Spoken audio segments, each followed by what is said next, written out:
Wolverhampton Wanderers 3, West Ham United 2. Another defeat for old Potter, but a win for Vitor. Yes. Old Potter. Victorious Vitor. He's been called Old Potter. He's like some bloke who sits at like a 17th century village reenactment in the corner doing some stuff with clay. He does look like someone, Vitor Pereira, he doesn't look like someone that if you walked into an old bar, he'd be sat in the corner and you'd be like, I need to go up to him to get a quest, don't I? Yes. Side quest. So long as they've won a game that day, obviously. Yeah. However, you don't get points for this. So first the points and then the pints. Sorry, Vita. Yeah. You got to wait for first the progression and then the pints. Well, into the next round and then around. Yeah, there we go. Or just into the next round. Yeah. Yes. Yeah. And then get a boatload of shots down you. Yes. Yeah, famously, as they do at football. Yeah. Yeah. Was that the most depressing / inevitable set of events? Even just the way the goals went in. 1-0 down, all the anger, West Ham get it back to 2-1. Oh, this could be interesting. And it was very interesting, but not in the way they wanted. At their expense. Wolves were very good at rebounds, Jim. They were, to the point where it was quite weird. And also... like an early Pro Evo game. Alphonse Areola went a bit more kind of FIFA Street. He's very charitable with the rebounds. Yeah, he was. Like there has to be the key kind of one of the key ingredients to that particularly putrid pie for West Ham is that Alphonse Areola also has to play his part, and he did play his part, didn't he? Very much. He kind of dived for the first Wolves goal, which off the penalty off the post. He went down in instalments to stop that. I mean, West Ham have got a real problem in the goalkeeping department at the moment. Well, you'd say across the board in East London at the moment. It's putrid. Very, very much the board is the problem. Putrid pie and mash, Jim. Yeah, or just jellied shit, like however you want to put it. Not across the board in East London, because Leighton Orient started badly, but they're doing okay now. Are they? Okay, fair enough. It's a fair point. Jürgen Strand Larsen, of course, grabbed the headlines with 2 goals in 2 minutes, won the game for Wolverhampton Wanderers. It is why Wolves need to keep hold of him. Although, what did we say on Monday, or whenever it was when we were talking about this? We said they can't sell him if they really want to make sure. We also pointed out that they've only just signed him. Yeah. And also we said, obviously everyone has their price, and then the rumours are we're not selling him. If it was 75 million, then maybe. Everyone has their price. I mean, look, it was good to see him scoring because he's a decent player and he's taken to the Premier League, Jim. But if you're a Wolves fan at this stage of the window and season and all the rest of it, surely, like I say, nobody's priceless, but he's not far off that. I mean, given the context, given how they've started the season in particular, you think that he's absolutely vital and as close to being irreplaceable as possible if they want to stay up. Obviously, maybe they'll turn it around. We know that Pereira's a talented coach, but losing those first 2 games sets alarm bells ringing, doesn't it? You start looking at the worst case scenario, and he is absolutely crucial. Given that they've lost Ryan Aït-Nouri and Cunha and Semedo and some real sort of cornerstone players for them. I mean, if you lost Cunha, has to stay there. Strand Larsen as well. Oof. Yeah, no, it's not worth the risk. It just absolutely isn't worth the risk unless you're confident you can get in someone who can score a similar amount of goals. And I'm given the way the market is, I'd be surprised if they are confident about that. They shouldn't even be considering it, I don't think. It's a bad market for strikers. Well, I mean, Newcastle have found it pretty hard, haven't they? And I think... they're tempting it. That's what they're doing. That's what they're trying to do. Which is what they should do. If you're a Newcastle fan, you go, right, keep, don't go ridiculous, but keep testing him. Because Strand Larsen, let's be honest, I know he just signed for Wolves. Suddenly you've got a club, bigger club, all the rest of it, Champions League. Test them. They kept him at the firing line by not starting him last night. He's come on and he scored 2. Yeah. Equaliser and the winner. Yeah.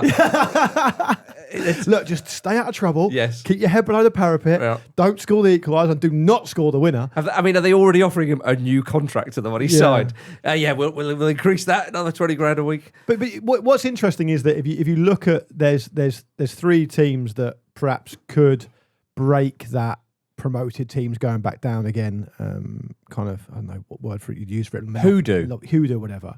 You're looking at Wolves, Brentford and West Ham. Well, Wolves and Brentford have been typified, as you just mentioned, with the Wolves thing of losing really important players. Brentford have lost an astonishing amount of players. If they lose Visser as well, I think I said last week, I think it's something like 44 of their 66 Premier League goals last season they've lost, right? Yeah. And they've lost their keeper and all the rest of it, right?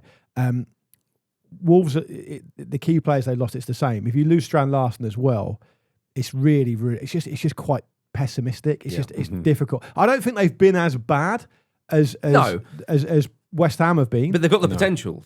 But it could unravel pretty quickly. Yeah. On the West Ham side of it, I mean, I guess I've come across as a bit of a Graham Potter apologist over the last 6 months or so, but I do think it's worth reiterating that he came in when they needed someone. He's not had time to work with the players, and so you give him a pass.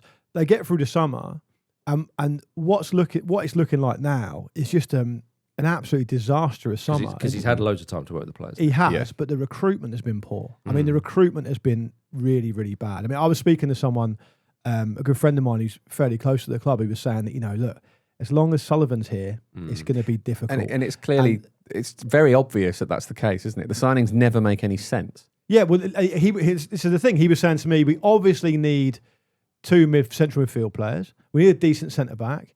We need a striker, a good young striker. We need a good goalkeeper. And what we've got is, Yeah, but they signed Mads Hermansen. He was meant to be, and he's had a bad start to the season. He has had a bad start. I think he's been really poor. To me, they've got problems, as I said, in the goalkeeping department. They haven't strengthened the right areas at all. Yeah, I mean, look, when Souček scores and then Paqueta scores, Vish, you think, okay, two of their big players, 2-1 up, there's something there. And then, of course, they get undone. It just seems to be that everything's going wrong for them. And it's going to take, like we keep saying, it's going to take a monumental effort for this to be turned round, because it seems to be so gloomy at the club at the moment. Well, to the point of Jared Bowen's lost his cool, and he was, I mean, that's really telling. Like, it is. You've. How can you lose Danny Dyer's son-in-law? You're done for then, aren't you? Surely it's an East End club. It's a big litmus test. No, okay. So when we talked about players, nobody's priceless. He's priceless for West Ham. Yeah. They can't sell him, even if they're offered 200 million. Do you know what I mean? Like, they just cannot sell Jared Bowen. You mentioned the goals yesterday, and even they came independent of whatever Potter is trying to do at the club, because it's just relied on two players being exceptionally good on a broadly similar wavelength in Paqueta and Jared Bowen. And they linked up really well in the first half. They obviously end up linking up very well and effectively in the second half. And around that was just nonsense, really. I think that's the thing that is the most... Well, a lot of things are very frustrating for West Ham fans. But the other side of it is that you get in Potter... And I'm similar to Luke. I still think there is a very good, astute manager in there. I wouldn't base his managerial prowess on Chelsea and West Ham. Yeah, exactly. Two basket case clubs in their own different ways. And at the same time... But at the same time, you can understand why he had to, quote unquote, go to Chelsea. He didn't have to go. He didn't have to go to West Ham. I said this a couple of weeks ago. You did, yeah. He seems just to be terrible at choosing jobs. Yeah. And I think the money speaks, and Premier League status speaks. I would just say on the Bowen thing, I kind of diverge slightly from you guys on that. What I would say is that he was pretty good last night, and he, in a way that he hasn't been good in the first two league games, he's been basically totally anonymous. Yes, he was really good in the first league game. He was definitely. Very I don't think good. he was really good. Yeah, he was the only player doing anything in the first half. He was quite good in the first half, in the kind of I'll have to do it all myself kind of way, which isn't necessarily that helpful. But I think the point he's not contributed anything in terms of goals or assists or anything like that. Which is his numbers are always pretty good. I think the point we're making is he's in that side he's priceless. But look, they're not going to sell. But last night he was actually decent. Yeah, and I think.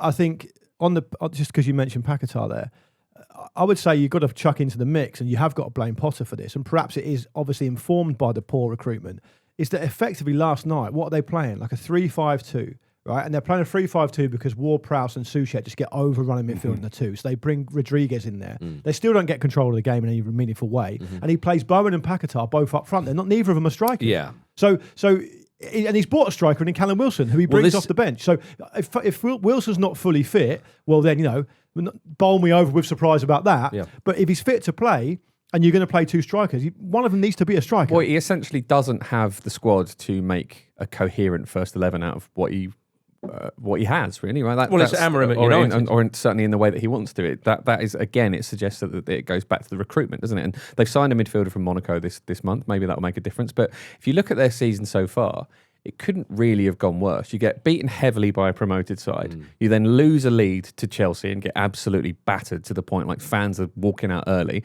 Then you're already out of the Carabao Cup. So that's like a pathway to some sort of kind of glory and some sort of enjoyment of the season cut off straight away. But they've given up a lead again. Yeah. And it is that midfield. It's so easy to just slice through it. What does he do then, Jim? Because I just mentioned Amorim and Manchester United. Now, much has been made and much will continually be made of him there. And we saw last season, whatever he was trying, it wasn't clicking. And I used to think to myself, well, surely you can get more of a tune out of this. But there we are. Potter likes to play his system as well. The difference is Man United spend, a few hundred million quid. West Ham don't do that. And if Potter is persisting with, say, we talk about his style, there's nothing wrong with the back three, but he's going back three and you talk about the four. But Jarrod Bowen is best off the right in a front three. We know that. And a front three, I mean, Paquetá, do you want him on the wing? Probably more centrally, but Füllkrug up there. You could do, say, like a 3-4-3 or a variation on that. Well, do you but then remember- you're talking about midfielders being exposed. Exactly. It's You think, like, well, it's you- like, 'cause you fingers, can't- it's you like can't- fingers in the dam. Yeah, the midfield is the problem, isn't it? but you There's can't play- no good combination of it. Yeah, really. but I know. Well, you can't play Bowen as a blooming wing back. Well, do you remember what he did last season when he came in? He played Paquetá as a false nine, and it worked really well. They had a really good performance away at Villa Park. Paquetá got injured, and then he had to revert to a different type. Did he win one of his 5 of the 22 matches he's managed at West Ham with that Probably, system? probably. I honestly can't remember. But genuinely, I think he's kind of done. I think he's lost to a point. There's a great example. You talked about it there with the positional use of Bowen, for example, not being a front man, playing him up front. There was a point yesterday where he was going to bring on Andy Irving because he knew there was an issue in midfield, and then West Ham went 2-1 up, and he didn't make that sub. Now, the way that goal goes in, where it's an incredible cross from Bowen out on the right, a great header from Paquetá to run in there and leap through. With all due respect, that's not a piece of tactical ingenuity. That doesn't speak of the systems worked really well because our best player has crossed it to our other best player to score.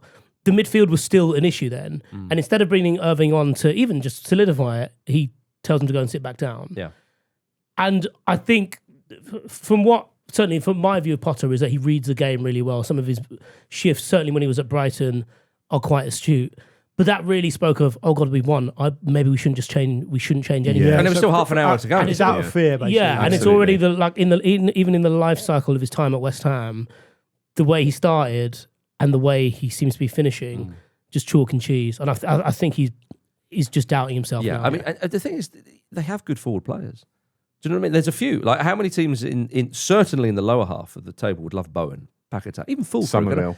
Yeah, some of it. I know Füllkrug's not really quite done it, but he's got talent in there. Even Souček, with the goals. We stop naming. Yeah, all these Souček's players. very reliable. On Monday, we suggested Sean Dyche and his wagons could be circling at the moment. Is that how? Just depressing. Is that how it's Yeah. going to go in the future? I just wanted that to managers can stage coups like of other teams. It's not working out for you, Graham. Yeah. Sean Dyche is circling Graham, come out of there. He's circled a load of black cabs around Stratford Station. Yeah. Come out of the No, stadium. you got to the bowling. Come back. Yeah. Come back. Well, I think I know what you're going to say about Dyche. Look, well, I'm going to mention Kerry Katona. well, then please continue. Yeah. Did you realise I was going there with it? I did because I've read the running order. Oh, But I thought you were going to make another football point. No, but go on. that's- We'll talk Nah, about it's that. boring. bollocks. You carry. Let's have Kerry Katona. Okay, fine. No one wants to talk about West Ham for more than that. I'm just saying that Sean Dyche, he can gate crash a. I mean, it's not a party at West Ham, let's be honest, at the moment. But he was most. you didn't even believe in that link, did you? No, you didn't. You didn't. You didn't commit to it. Well, no, he was seen gate crashing an episode of Celebs Go Dating recently. Now, let's be honest, that was probably filmed quite a few months ago. Yeah. But anyway, it was fairly recent. We saw this. What, does he look really young? Has he got hair? He's got loads of long hair. He just came from Goodison Is Park. it- He's got a Everton badge on his This jacket. was filmed ages ago. He's got flared trousers on. Was it during the winter and he was in a short sleeve Yeah, shirt? Is that how you He's got a realised? Richard Nixon t-shirt. That's on. it. Brian McFadden, who she's on a date with. Yeah. Yeah. A long What are you time ago. mentioning Nixon for? I don't know. It's time to move on. Sorry. Okay, you got your new Tricky man. dicky. Yeah. Your man lost. Get over it. He didn't actually resign. Yeah, fair. I think you're fair if we come Anyway, up to date. He's man one. Kerry Katona. In the Kerry episode, Katona. Kerry Katona was on a date with a member of the public. That is just an ordinary member of the public. That's That's not a depressed band. me as well. Yeah, Hearing it that. is. And Dyche interrupted the date to say hi to Kerry Katona. This is why Sean Dyche is insufferable. You guys don't see it. I can't get you on board. I see it, I just don't mind it. Yeah, we see it, but we just let you do all the talking, Yeah. just in case he turns up. Yeah. Oh, why are you frightened of him? Are you? I would be, yeah. Yeah. think Dyche is probably quite hard. He's supposed to be really nice. Yeah. I mean, you'd kill me with kindness. You'd probably have to go somewhere to get in a fight with him, wouldn't you? So I think you'd be all right. I'd say my friend Luke has been saying this about you. Put it this way. Tell me a more depressing thing West Ham can do to an already depressing situation. Sam Allardyce, I think, would bring be worse. Sean Dyche in. Yeah. Allardyce I would think be worse. Allardyce is off the table now. I think Yeah. Pardew is as well. This is They're the doing their problem, advert isn't with it? Tony Pulis. They are, but like that old kind of old boys club merry-go-round is it's just Sean Dyche on his own on a merry-go-round now. There's only one horse on it. There's not even space for anyone else to sit on it. Yeah. It's Dyche or nothing. Yeah, true. Do you think Sean Dyche is literally like, if I go on Celebs Go Dating, that's going to keep me in the shop window? Yeah. What's the crossover between? To be fair, I imagine Jack Sullivan does watch Celebs Go Dating. Yeah, so probably. It might be a good idea. I do like that, actually. You see that in other sports where they might get them on the one show to push, I suppose, their agenda. And often it's like sport specific. But then, in the way that like former managers get themselves on Talk Sport to be a pundit, and they'll say something that gets clipped and put on social media. Yeah. I wonder if that's his way of doing it. I think it probably is. I told you before, I've been on TalkSport once when the pundit next to me was getting texts from Alex McLeish saying, "Can you mention me because I fancy a job?" Yeah. Yeah. What? It happened. No, it didn't. I I just know, find it it's funny. just sad, isn't it? Because Yeah. McLeish is there listening. Yeah. He's gonna He's going to mention me in a minute. come in. Yeah, he's about to do it now. Oh, he's forgot. Yeah. You didn't get a job What? in the Premier League when you were on Talk I Sports. didn't. But I'm trying to write that I angle at banged the my head moment. against a brick wall for 3 years. Was it No one Marcus? came Was on. it Marcus mentioned you? Just mentioned me. True. I have done that before. And look where we are now. Well, yes. Good luck, West Ham. Good luck, Potter. And hopefully Well, he can do enough to stave off Sean Dyche. And good luck, Kerry Katona. Let's hope she finds love. That's Yeah. right. I know you want to move on. I desperately want to and move rightly on. so, but it could be the case that Wrighton's on the wall for West Ham now in terms of Potter's tenure there. I mean, it's not going to get any better for them. There's a lot of swearing in that writing, isn't there? Yeah, absolutely. Yeah. Well, wish him luck then. Good luck to you, Graham. There. Right. Yeah. Elsewhere in the Carabao. Sheffield Wednesday beat Leeds United on penalties. 9 of the Sheffield Wednesday starting 11 were aged 20 and under. Their starting 11 had a combined total of 241 league starts, 234 of which were Jamal Lowe. I can't believe... I know, it wasn't the strongest Leeds side, but like Wednesday are down on their knees. Yeah. It's a derby of sorts. Did you see how many chances Dominic Calvert-Lewin missed? Now, I think... So he came on towards the end of the game. And he it still was 1-1. managed to miss 3 chances. And a penalty in the shootout. Of varying degrees. He had a but shocking time. But 2 of the... Well, one of them he certainly should have put So the in. first chance should be a goal. Yeah. He can't believe he's missed that. Second chance, I think he's done all he could and the keeper smothered it. Third chance, if you look at it again, he actually doesn't react quick enough. Yeah, he doesn't think it's coming to him, which is a hell of a thing for a striker. Striker. You're coached that from like 8 years old. Indeed. And then he puts his penalty over the bar. I mean, he will be feeling Do you know awful. who's the most fuming about it? David Unsworth. See David Unsworth's quotes this week. Man who knew how to tuck a penalty away. To be fair to him, absolutely right. But David Unsworth did a piece, it might have been with The Athletic, it was an interview or something, because he was a coach for a while as well. And he was literally, I mean, some of the pull quotes from that were like, I can't believe Arsenal have signed Gyökeres when they could have got Dominic Calvert-Lewin. On his day, he's miles better than this and that. And then he follows up with that performance. Yeah. What's Unsworth doing? On his day, as in like on a full moon. Like, Yeah. What does it 5 even years mean? ago. Leap Yeah. year, yeah. Unsworth most recently seen years ago being hammered by Joey Barton as well, wasn't he? For being a bit of a fat lad.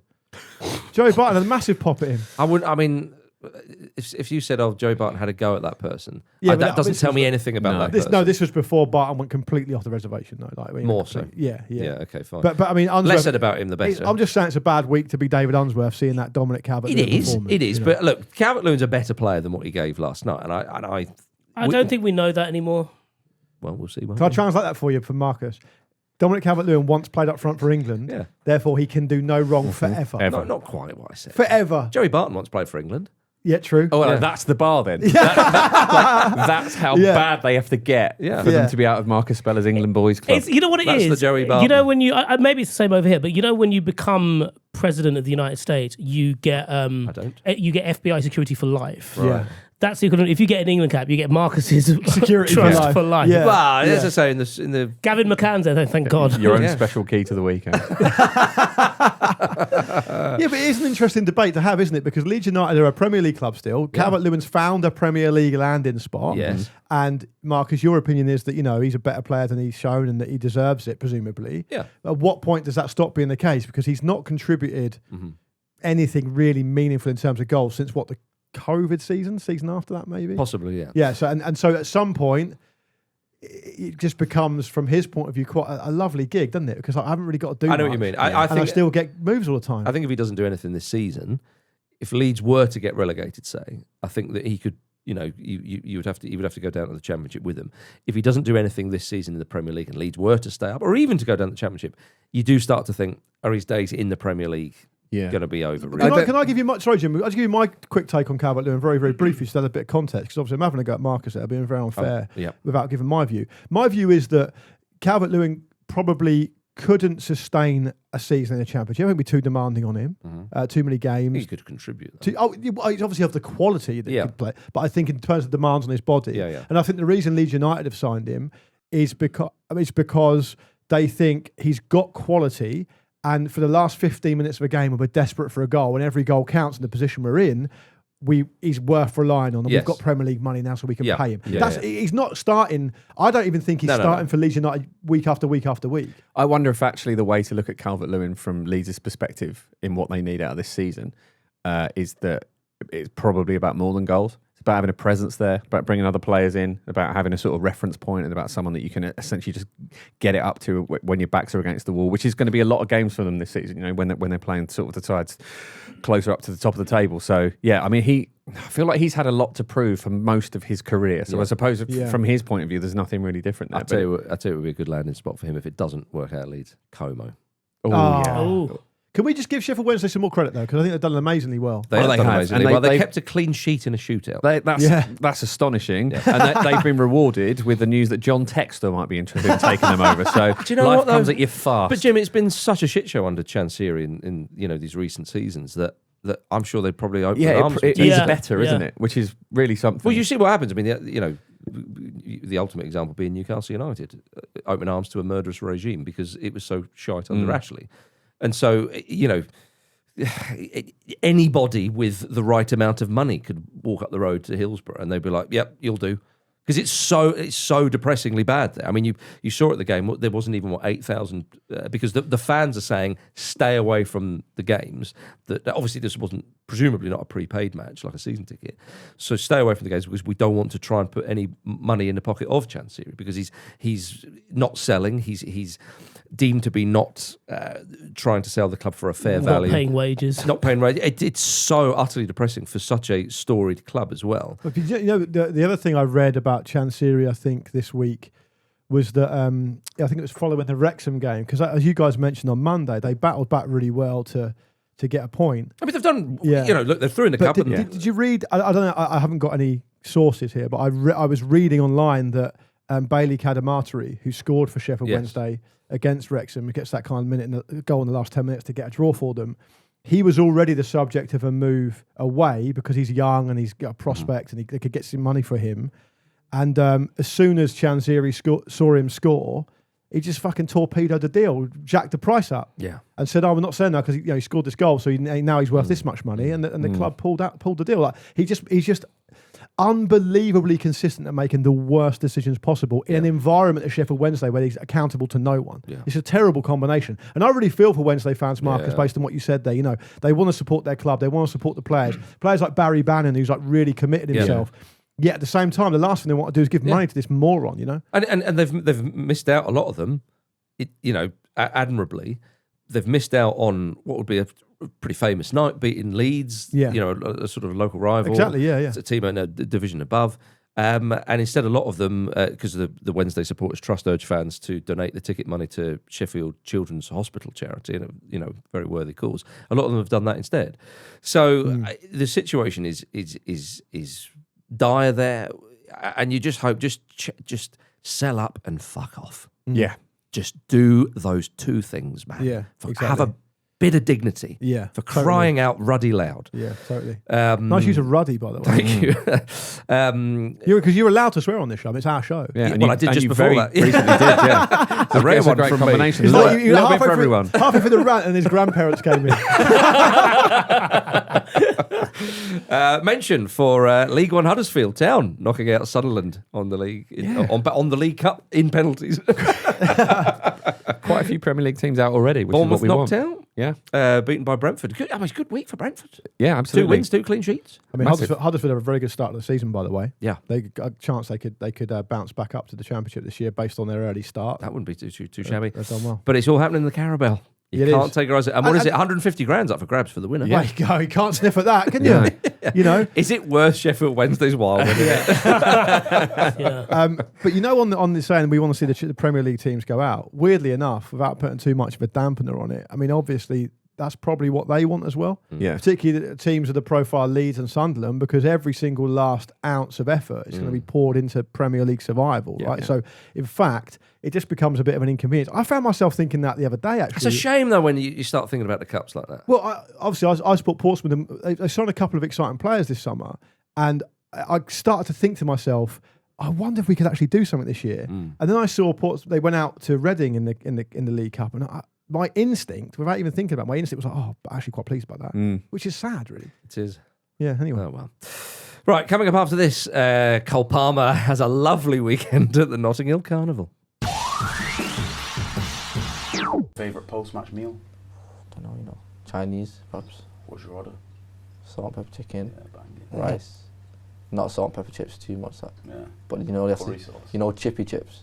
Yeah. They have to be them chips, or they Yeah, don't yeah, get them. yeah, proper. Welcome back to the football Who's ramble, interviewing everybody. him I there? don't know. Yeah, proper. Yeah, he's not really getting into it like he's like a David Frost type character. That was Cole Palmer saying he likes chippy chips. We all do. Yeah. Do you like chopper chips? I don't actually. You don't like chippy chip, no? No. I can't think what they What's are. the issue there? Well, it just I means think chips from a a chippy. chip I shop. think they're, Those type of a bit too thick cut and often not cooked uniformly. Okay. Yeah, I mean, yeah. that's kind of what I like about them. Fair. Yeah. I suppose you are Quite regimented. That's like a bad version of it, though, isn't it? I think when Yes, it's done yeah. well, it's great. Okay, but I fair. suppose there are issues with consistency Yeah. because of Anyway. the sheer volume of chippies. Should we just talk about chips? Yeah. Stephen on Discord alerted us to Cole Palmer going undercover at Notting Hill Carnival on the weekend just gone. He put up a photo on his Instagram. His disguise consisted of dark sunglasses, a black COVID-type mask, a beanie, and fake dreadlocks. It was. Can I just say, it was a terrifying outfit. Yeah, It was. If I saw someone like that in the crowd, I'd be like, stay away from that, bro. He looked like a really simple version of Predator, didn't he? Yeah, Yes, he did. Yeah. Exactly. Jean-Claude Van Damme as Predator before they changed the actor. Yeah, famously. Yeah. Yeah. I mean, he's going to have to do a different disguise next year. I'd love that to become a thing. Because you remember Alex Iwobi when he was on, it was on the Fulham podcast. Yeah. And he was talking about his disguise he wears when he goes down to, was it goals or one of Yeah. the five-a-side? Power League. It's Power Something League, like I that. think it was, yeah. There's also that He said the location where he goes and he said what he wears. Yeah. Yeah. There's also that rapper who's supposed to be a footballer. Yes. Who people think is Alex Iwobi, but he is always disguised. Yeah. Ah. There we I go. think he's a Premier League footballer, and because Iwobi has disguised himself before, they think it's him. That's why they've I mean- got a deal, have they? They could be everywhere, disguised Premier League footballers. They could. Yeah. Just among us. Are they in the room with you Times. now, Vish? Footballers in this room? No. Oh, hang on. That's disrespectful to 3 out of 4 cup final wins at Wembley Yeah, FC. but over how there. many goals? Yeah, Yeah. none. It doesn't matter how many medals, Jim. It's all about the medals. Oh, trophies, bruv. Yeah. Innit? How many starts? How many starts? 3 out of 4. Oh, is it? well done. Good. How many Oi. finishes? I've finished now. Yeah. But you notice 3 out of 4. Do you know which 3 I started? They 3 are. wins. Good. They are. Good. Let's just spin Like I it back. said, we're half an hour in. Let's Did you spin it back that way. Is it- we is the- have to Speller. talk Is about the- We're not talking about a Champions League qualifying. I'm game, about to. I wanted to move on. He's No. wanted to drag it back. The fourth one Yeah. where you didn't start, was Yeah. that the one where you refused to come on? Yeah, he refused to do all of it. Nice. Yeah. Refused to get me silver medal as well. Yeah. Now, Threw it in a lake. let's go. Andy Brassels microphone. Now let's go to Kazakhstan, which is what Celtic did last night. Kairak Almaty 0, Celtic 0, no goals in either leg, and it was 3-2 on penalties. Celtic were a bit goal shy in the shootout as well. They've been knocked out of the Champions League. They won't make the Champions League proper. Kazakh side, FC Kairat, are through. It's the first time in 10 seasons that a Kazakh side have reached the Champions League group stages. The full-time scenes were emotional. They were. Did you hear Yeah. that Brendan Rodgers had a phone call with Russell Martin before this game? Just know- saying, actually. see you in the Europa. Hold my beer. Honestly, it's got to be one of the great probably quite shit Old Firm derbies on the weekend. Oh, yeah. Well, Cannot wait. It's an immediate pick me up for Celtic. Let's gonna be honest. It's gonna Let's be be muck quite. It's going to be muck and bullets. An An immediate pick me up for I Celtic. don't think Celtic will be worried about the weekend, but it's Showing his si- true colours again. Yeah. And what are they? Yeah, well, green and white. Are they? Yeah, right, okay. That's a good old-fashioned Rangers. I was about to say it's rare for me to be Yeah. called that. It's a sickness. I mean, Celtic fans, I'm going to say to you what I said to Palace fans. There's more chance of you winning the Europa League than the Champions League, but it's really no consolation, especially today. But how they've managed to not go through. I mean, that chance. Yeah, I know. The days are made a chance. I mean, You thought that was the game. comes down to it. That's basically what it comes down to. It shouldn't come down to it because No. you play. Due respect, you play a Kazakhstani side across 2 legs and score not a single goal. Then that's problematic. But if football, knockout football, comes down to fine margins sometimes. Maeda's an on goal. He's away really, and you have to back yourself to score.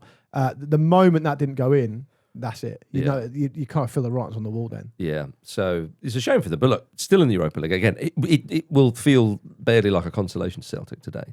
But we have to give credit to FC Kairat because otherwise we'll have loads of people messaging and Kairat fans saying that we're not giving enough credit. So Yeah. bear that As in always mind. happens. Yeah. Yeah, I mean, Surprised Trent didn't go there. I mean, I saw a brilliant thing in the Daily Mail this morning about Trent, about how he's, quote, finished at Real Madrid.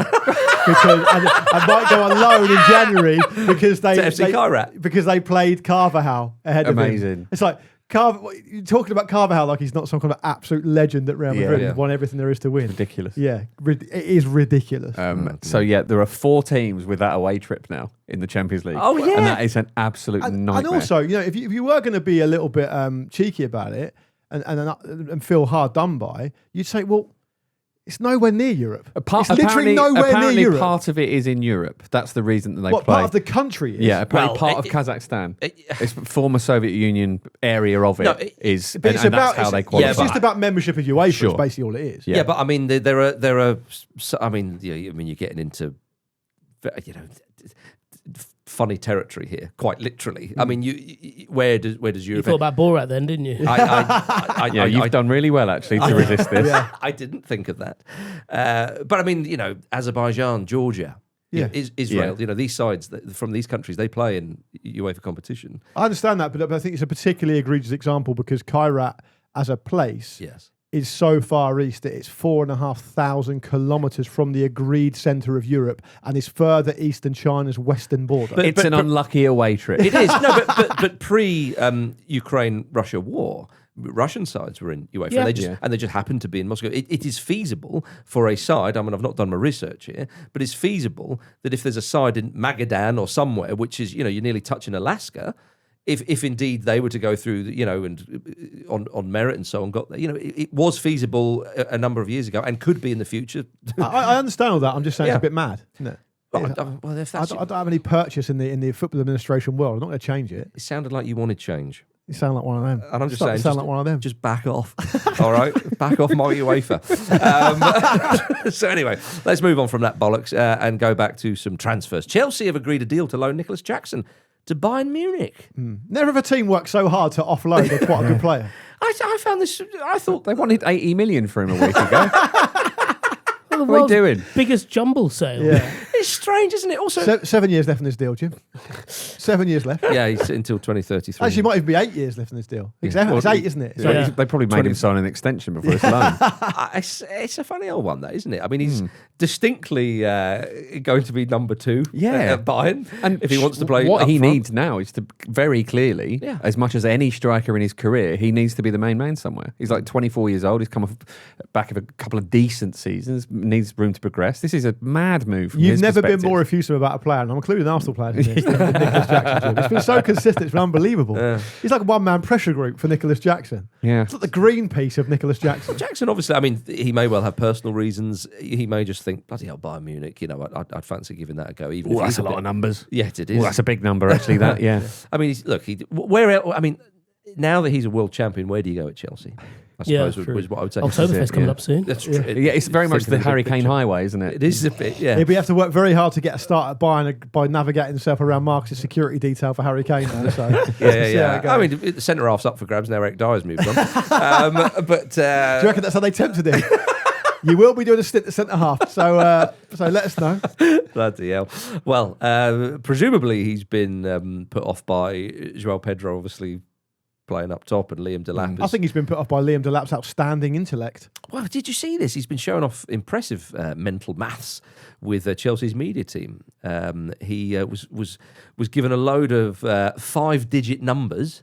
And what is the square root of this? And Cube root, which is even harder. cube root, yeah. Cube Sorry. root. yes. I tried to work out how you work out a cube root, and there were simply lots of words I didn't even understand. So basically, in the explanation. the cube of something would be, say, 15. Mm-hmm. The cube of 15 is 15 times 15 times 15. Yeah. That's the cube. The square would be 15 just times 15, so twice.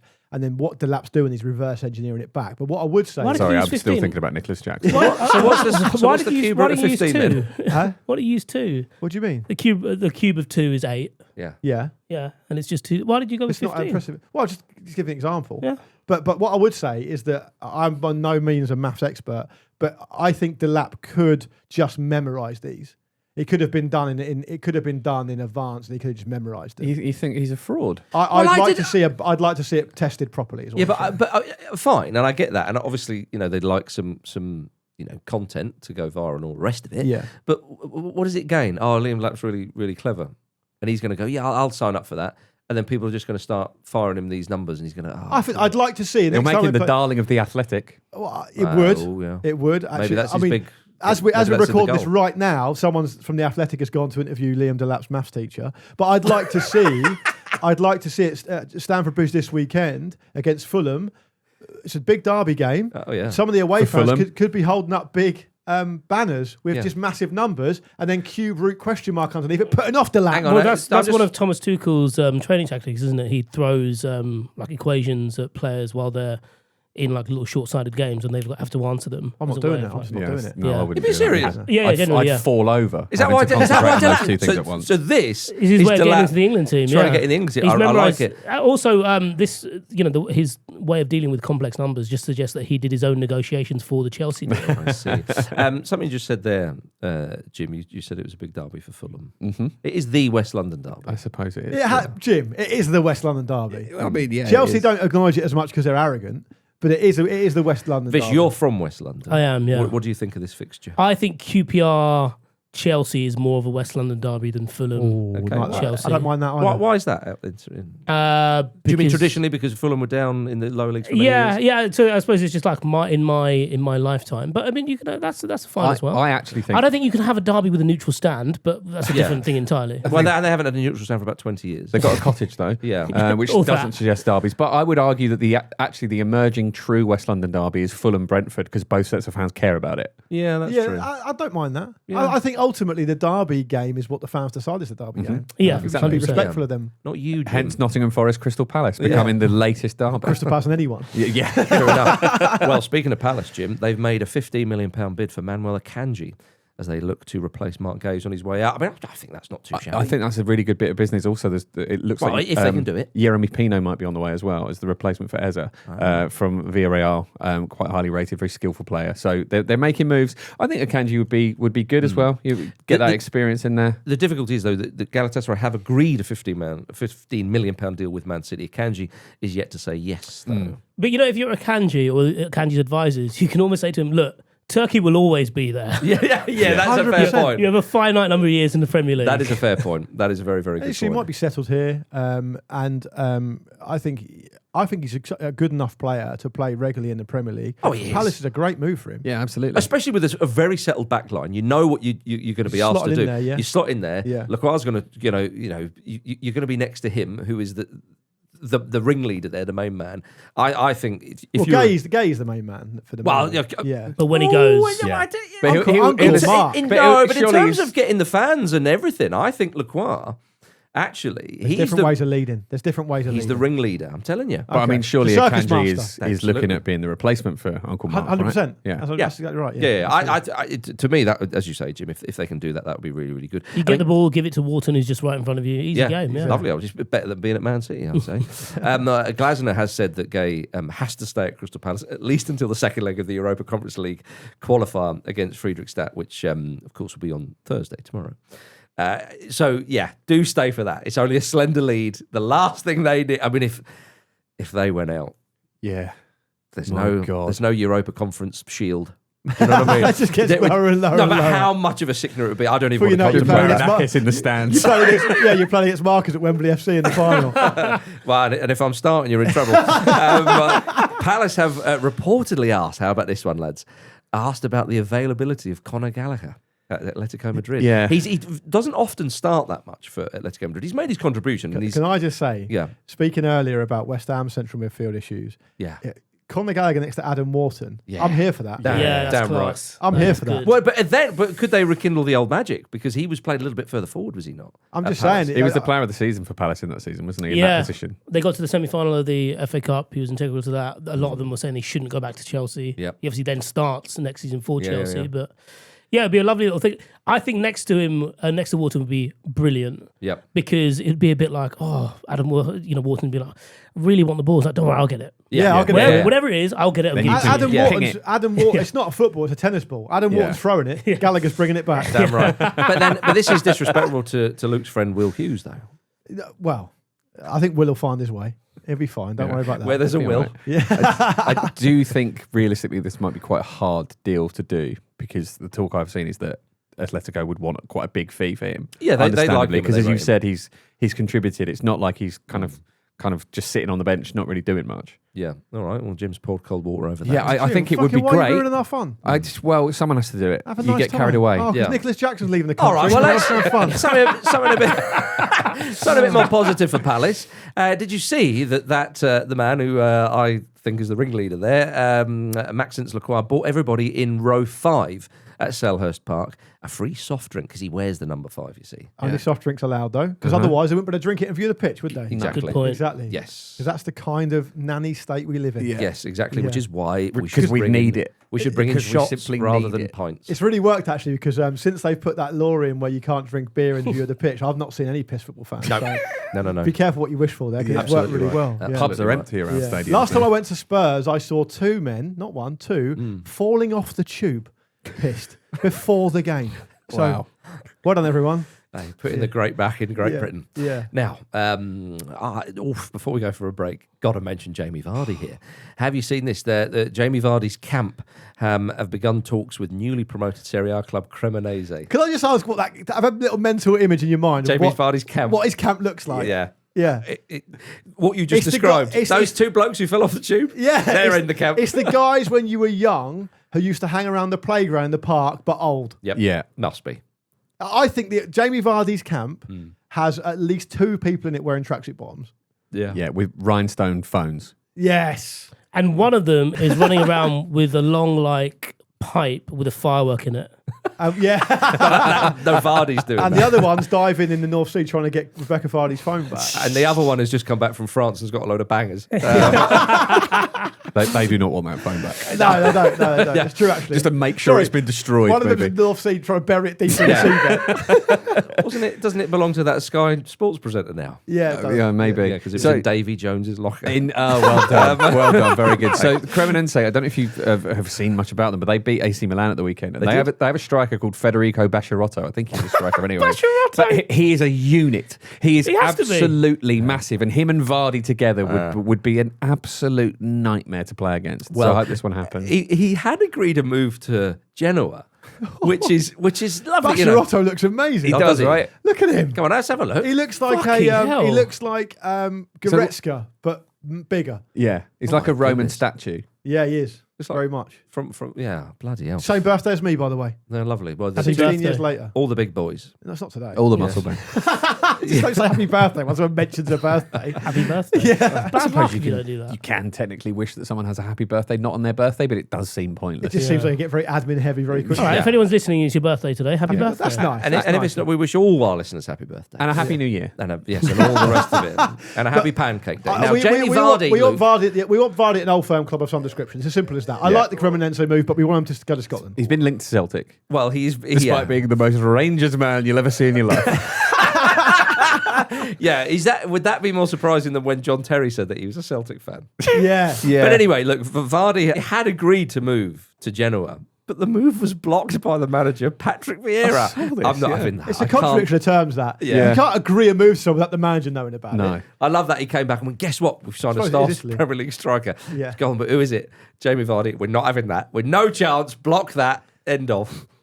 Just mad. I like the idea of them saying we've signed a Premier League legendary striker for you, Patrick, and Patrick instantly going, is it Jamie Vardy?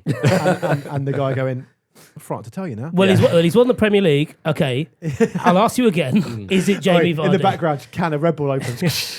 Fuck's sake. Got omelette on your face. Is that limoncello? It's lemon flavoured. I like Vardy. Vardy to Serie A is nice. I like him as the injury cover for Romelu Lukaku, which I've also read about. Yeah, but, Serie A really, Serie A and Jamie Vardy. They're having a lovely time. We're, Serie A's having a lovely time. we're 2 weeks away from Jamie Vardy signing for Lazio and all having to look at our shoes, aren't God. Yeah, once he gets a penis extension. we? Yeah. Let's leave it. I did find, surely at Napoli they were saying, oh, well, Scott McTominay, he must have come across Jamie Vardy. Should we sign him? Absolutely not. Yeah. All right, coming up after this, a remote control car was seen in the National League. Welcome back, everybody. Now, down in the National League South, Torquay United beat Dover 3-2 on Monday. The match ball was delivered by a 4-year-old sitting in a remote control car. I love that. A real 4-year-old. We've seen a remote control car in international competition deliver a football, and they thought, how can we up this? If it Stick was a little kid in it. If it was remote controlled, why did it need someone in it? Well, you can't trust a 4-year-old. To drive Well, that's the car. what I He mean. hasn't got his So license. just like just put the ball in the car and drive that. Up the ante a bit, I think. Just added, Up the ante. added Kids. cuteness, isn't it? I think soon enough, the match ball will be delivered with a human pyramid on the back of the car, something like that. Or I like think- a Like that family one of- in Spain, Luke. That was brilliant. God, That was bloody. fucking Yeah. amazing. Yeah. If you haven't seen that clip, Yeah. I guess I'll share it on my Instagram or something. It's a castell, it's called, isn't it? It's a traditional thing they've been doing for hundreds of years in certain parts of Spain. Yep. Catalonia, I think. And for the first time in many, many years, they managed to do an 8-level one. And the guy who's Something else. holding like 4 people up. Yeah, is he's born on the same working. day as Luke. He's Yeah. working hard. He is working. Yeah. And then what happens is he gets to 7 levels, this human pyramid, human tower, and then from the camera shot, you can see a bit of movement behind because you're facing them from behind.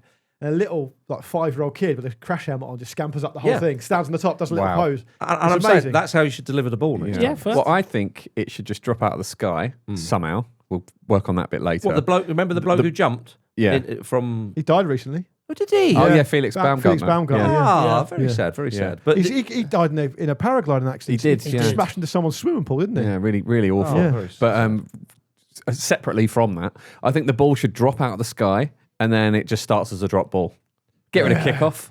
He jumped from Just so high, it competing just straight away. buries itself in the pit. This kid was really cute. He also, what you haven't and a mentioned mole is, pops up and goes, "Game on!" If you got moles around, yeah, why not? what happened was he drove the car or it was driven for him or whatever, but he's sitting next to a plushy seagull because Torquay United's nickname is the Gulls, of course. So Yes. he had a little plushy toy next to it. It's very cute. That's And very he gave a nice. high five to the referee as well. Why Apparently, don't Vish they- doesn't like it. Why don't they get a remote controlled seagull to deliver the ball? That'd be or, great. Or a real Drop one. the ball out of the sky. Yeah, We can there have you go. everything. There we are. Well, gentlemen, talking of mascots, I'm bringing good news. Tonight in the Carabao, Grimsby Town face Manchester United. Talking to seaside teams. Yeah. Harry the Haddock is back. Southampton tried to ban Harry the Haddock inflatables, of course. with Enemies of Grimsby. football, as we know. Very much so. For And, some. and haddocks, despite being by the sea. Yeah.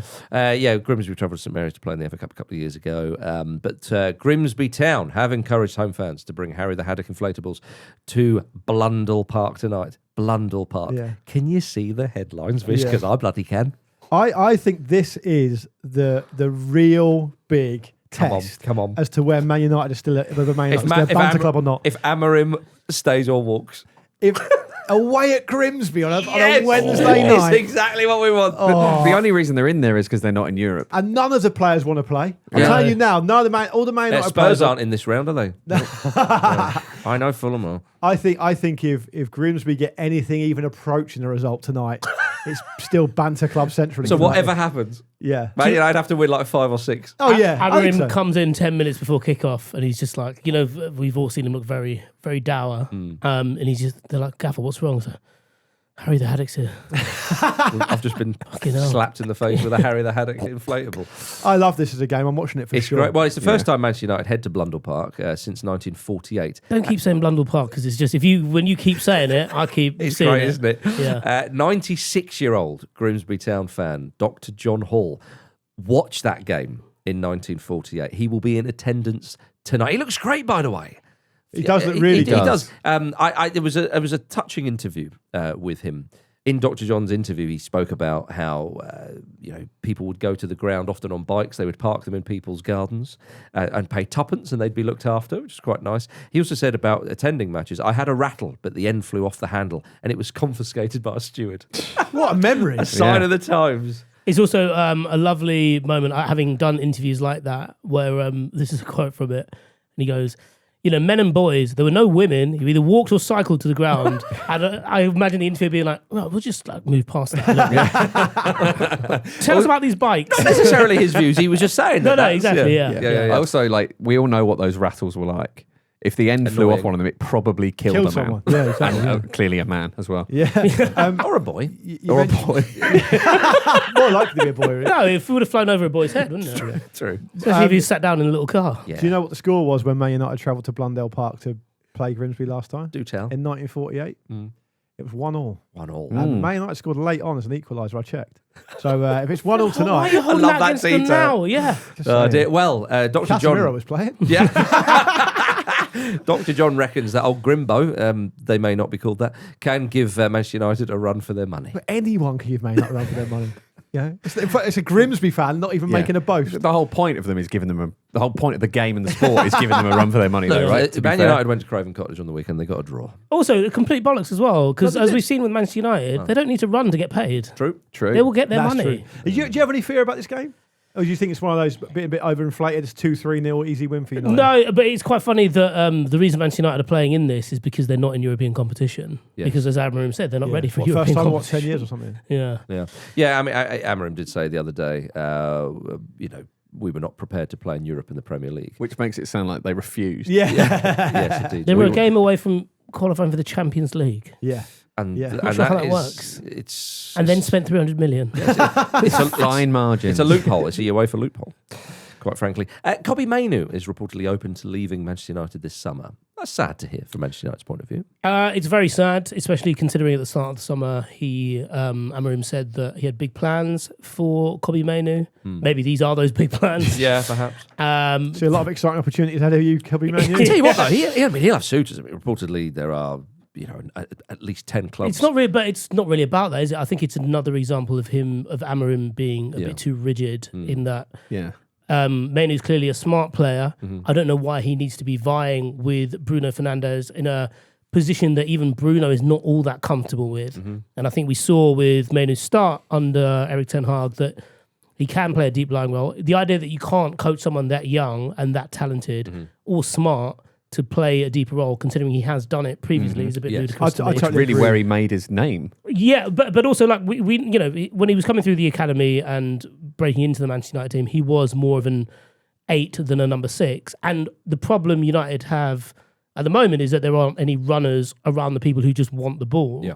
And that isn't going to change whether Mainoo's there or not. But it does give you another option of playing differently, which Amorim clearly doesn't seem to think or want. Yeah. Very, very quickly, I'll go further than this. It absolutely stinks. It just stinks. And this is another example of what we talked about on the show last week with me, you, and Marcus Vish, where You hanging out without me? we were, yeah. We gave you the wrong address.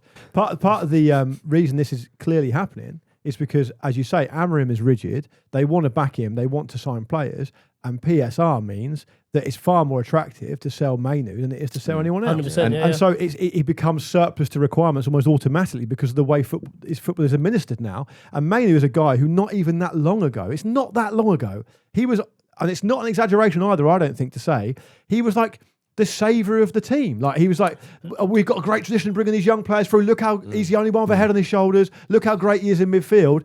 To fast forward a couple of years to this, Bomb squad adjacent. It's very, very sad. Starting for England in the yeah, Euros. and- The fan was and- calling for it. as Yeah, well. and exactly, and being like, he has to start for England because it corrects It the balance stinks in to that high midfield. heaven. Yeah, and Yeah. it suggests actually, doesn't it, given that, Amorim said earlier in the summer that he has big plans for him, that this has probably come from above his head. And if the Amorim era doesn't bear any sort of significant fruit, I think losing Mainu will be kind of emblematic of the failure of that. It's such a...